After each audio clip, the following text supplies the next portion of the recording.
Titan today. I'm Chetty Narula and we're at JP Green's. Now, information and communication technology seems to be the buzzword globally as India is also starting to gain strategic importance as a market for IT solutions. Joining me today is the Managing Director of NEC, Mr. Partho Dasgupta on Titan. On the show this week, we have Partho Dasgupta, MD, NEC India. I'm very optimistic that in emerging countries in APAC, our growth rates over the next 3 years will be much more aggressive, backed, of course, by the resurgence of the US economy. In news, Harris English clips Phil Mickelson at St. Jude for first PGA Tour title. And David Frost wins lead in tradition, his first major title on the Champions Tour.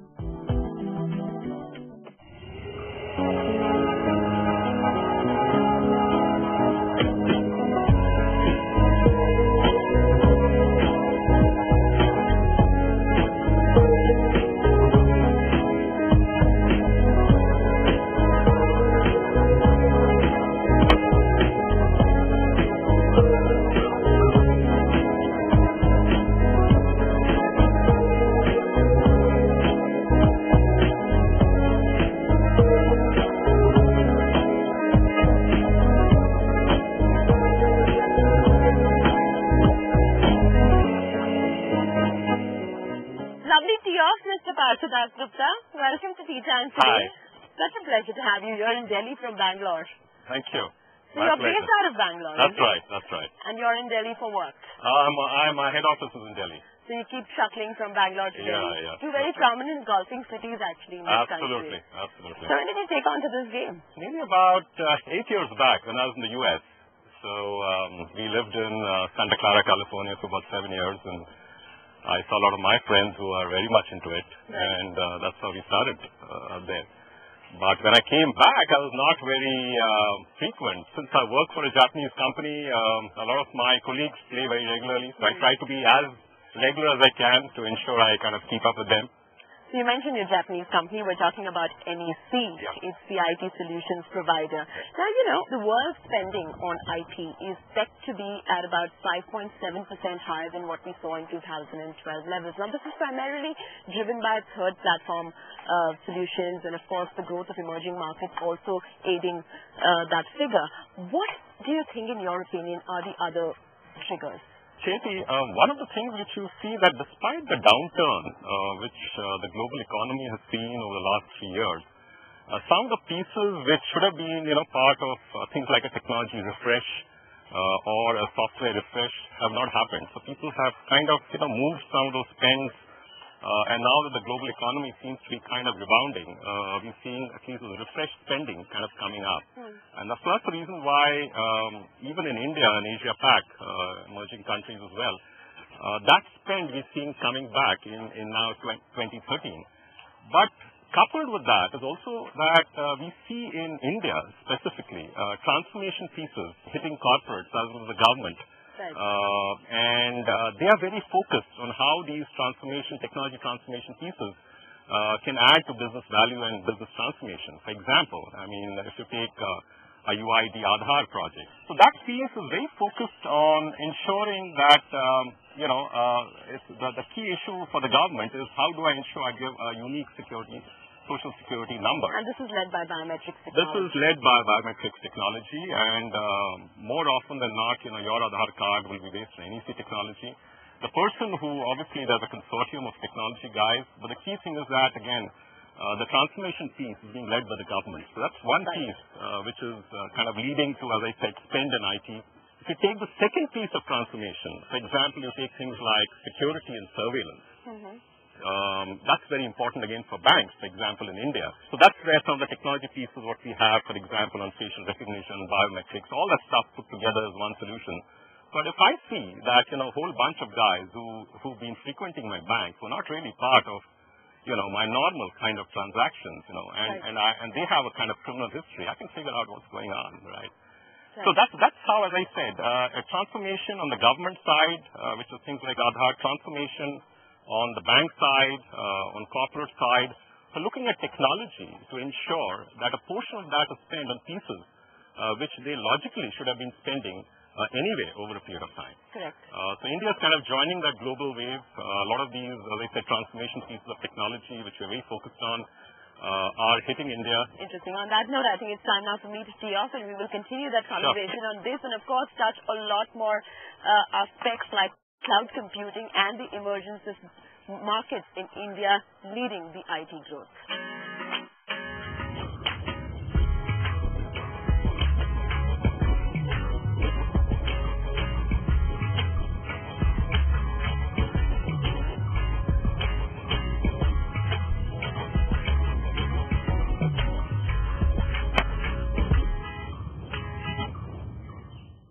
Okay, so Partho, in your opinion, what is the value of India in the overall IT arena globally? India has a very important role to play across two aspects. Right. The first aspect, obviously, we are a large global market. The IT spend in India across hardware, software, services is about $10 billion, which is not a small amount. Right. Very small compared to the US or Europe, but in Asia Pac, definitely a large number. That's number one. Number two, a lot of global players in IT services have their headquarters in India. So, and those global players are using, as I said, reference architectures in telecom, in retail, in banking, to build, again, reference architectures for the global market. So actually, if you take those pieces together and combine into one, the next piece, in my opinion, of really innovation, so to speak, is going to come out of India. Correct. For NEC, it's already happening because a lot of our global case studies are actually based on case studies and reference architectures which we developed here in India. So it's definitely a very big market across multiple geographies for us. A lot of the skill sets which we're developing, a lot of, as I said, the reference architectures we're developing, some of those use cases which we're developing are all based on actually case studies of what we are executing for Indian customers. Correct. So it's a very important market from that aspect, and we see that evolving more and more forward. People are now saying earlier that, for global markets, how do I use, labor arbitrage as a business model? Absolutely. Now they're saying, how do I use Indian case studies as an innovation piece for global markets? Interesting. So, the thing is completely changed. India and Australia are leading the pack in terms of growth. But what is happening to the other countries? Why are they right now on the back burner as such? I don't think it's a question of being on the back burner. The thing about India and Australia is that the spends in some of the transformation areas we spoke about are actually getting much more aggressive than over the last 2-3 years. Whereas if you take the rest of the APAC countries, for example, while growth has been there in absolute terms, and the transformation piece is obviously, the spend on that has happened, quite aggressively over the last 2-3 years. India and Australia have been a little behind the growth curve. To give you a perspective, even a 1% growth rate in US would be much, much more than the growth rates of the rest of the countries. Right. So while a 20% growth or 30% growth in India would be great from our perspective, but obviously if you take the total ICT spend which you mentioned, nearly 40 to 50% of that still depends upon the US returning to form, so to speak. True. I'm very optimistic that in emerging countries in APAC, our growth rates over the next 3 years will be much more aggressive, backed, of course, by the resurgence of the US economy. Okay, Partho, good to see you remain cautiously optimistic in your stance. We're going to be discussing a little more in detail about this and more on the other side of this break. Time now for a quick break on Tea Time. Thank you for staying with us on Tea Time. We're discussing the IT solutions provider NEC and their outlook on the IT industry in the country with Partho Dasgupta, who is the managing director of NEC. Partho, now talking about the trained manpower front, it's very imperative to have great manpower and trained manpower in your industry, given the nature of the industry as well. Is India proving to be a little more conducive than the rest of the world in this space when you compare the labor costs vis-a-vis the rest of the world? Yeah, so Chetty, you raised a very interesting point of labor arbitrage, Right. Being the differentiator. Quite frankly, India has come away from that. Over the last 2-3 years, when you look at it, with the global economy being what it is, most of the focus, if you take for most IT services companies, is how do I build outcome-based model? How do I focus on transformation pieces? Now tell me about the trained labor. On the manpower front, do you think India is a little more competitively priced? It is. If you take in dollar terms, obviously we are. Okay. But the comparison kind of stops there. Because obviously a lot of the talent which you have in India is now has to be on par in terms of the talent pool, availability, skill sets, and what you say is really being from day one, being on par with any other graduate anywhere in the world. Right. It's now you're competing against a global pool. So now the key thing is how industry ready are you making the graduates. Now, Partho, which are the key market drivers in the year 2013? Cloud computing and big data are the obvious market drivers, but which are the other ones? Big data and cloud is definitely part of what I call as the big 4 or 5 transformation plays for IT and even for business. But I would like to add maybe 2, 3 more. One of them is unified communication, the integration of voice, video, and applications. The next piece, which I think, in fact, it's already there, is security and surveillance. The third piece is virtualization. And virtualization, again, is a technical term. We love using technical jargon being in the IT industry. But very simply put, it really means optimization of resources. Right. And for us, basically, we're looking at, how the virtualization of enterprise is with the data centers. But now it's kind of moving, again, to a desktop. So how do I ensure that the desktop, today I'm able to optimize the hardware, software, and other things, kind of associated with it. The moment I've done that, I move to the next step, which is again about green computing. And that's very important in India because, our energy needs today are growing by leaps and bounds. Data centers, if you virtualize, you also need to ensure that you have, as I said, energy saving technologies associated with the hardware, software, infrastructure, whatever you buy, so that you're able to ensure the carbon footprint of what you're building and rolling out, stays put over a period of time. If you take telecom towers, huge energy guzzlers, right? And that piece, again, as I said, if I take virtualization of data centers, which is about green data centers and smart energy, of course, in NEC terms, we call it smart energy. Those are the pieces I think it's really going to be a next wave.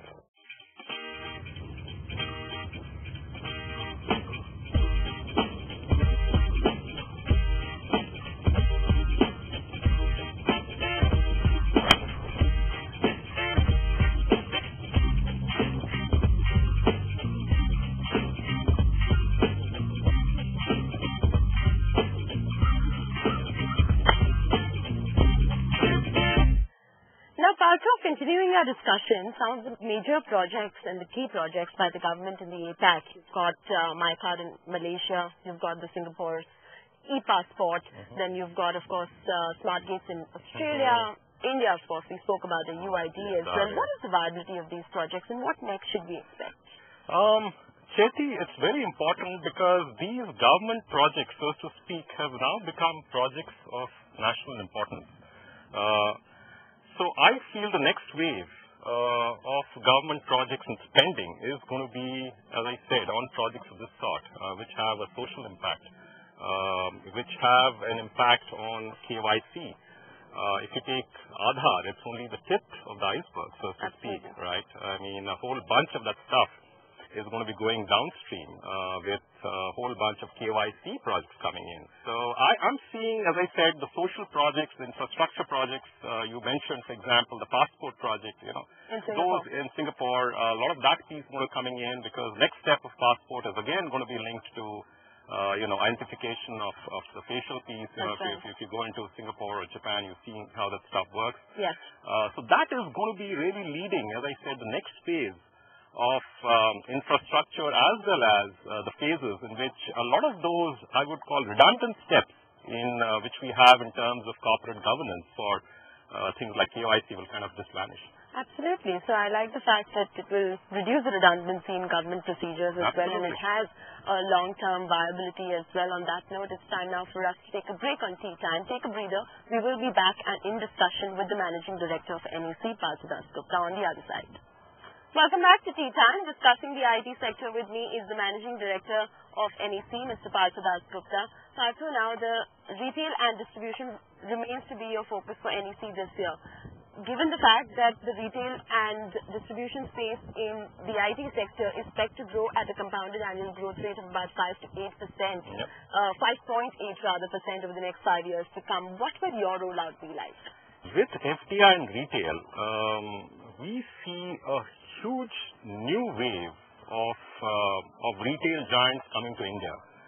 What it means to India, obviously, you now have access to the global best practice of retail.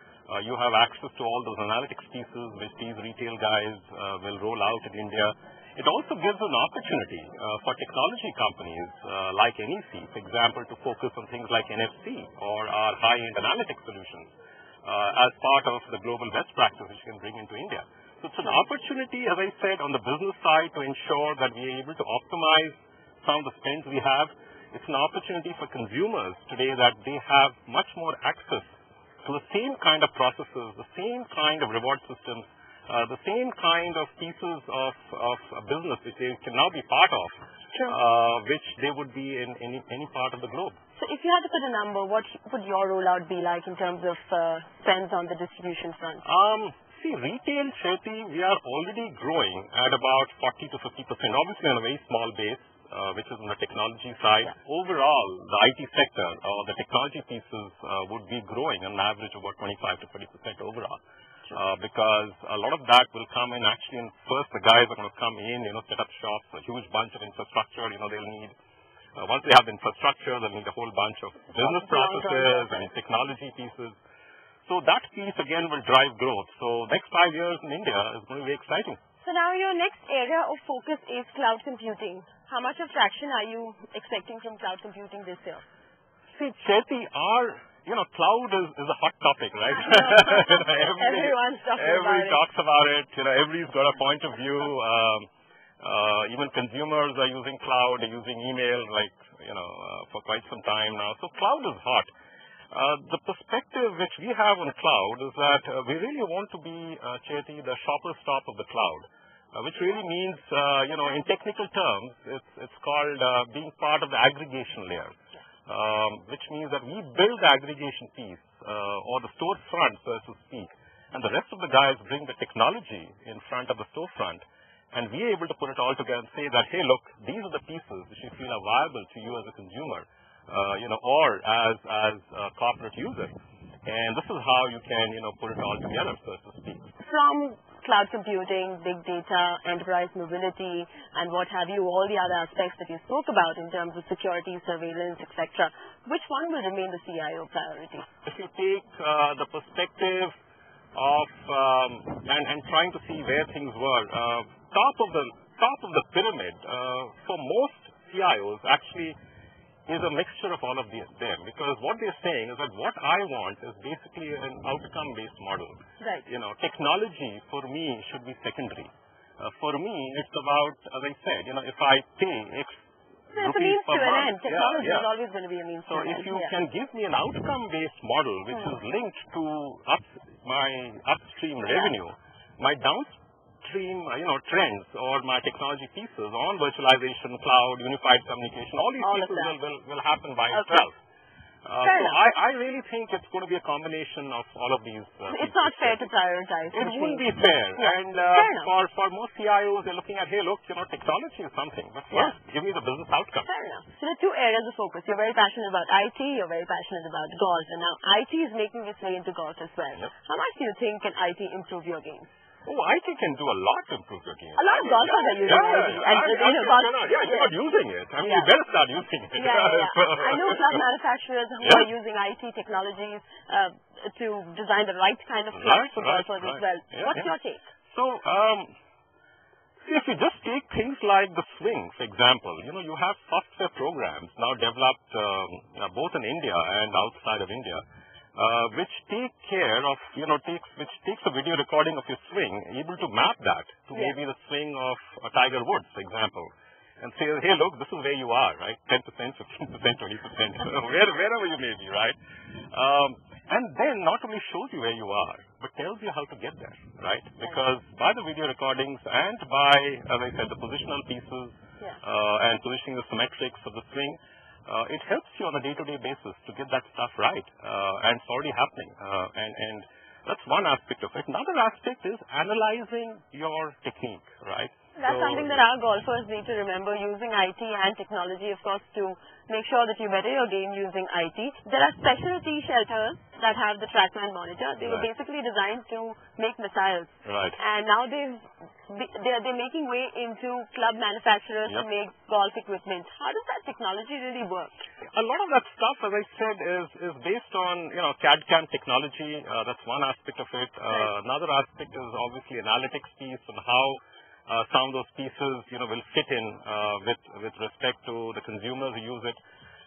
So if you really look at, those technology pieces, while obviously, as I said, the golf piece, the equipment piece is a kind of a B2B model, but most of the technology pieces, which are actually going to move to B2C, which is actually helping golfers like you and me improve our game. Right. Interesting. Let's finish our game now. Sure.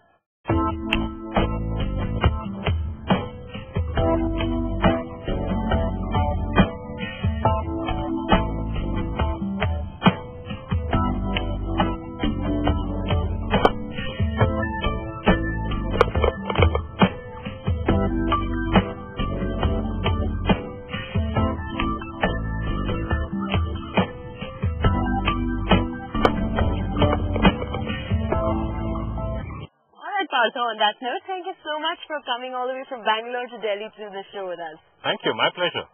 It was interesting talking to you. On that note, it's a wrap from Partho Dasgupta and me, Chaiti Narula. I will see you next week. Stay tuned to ET now.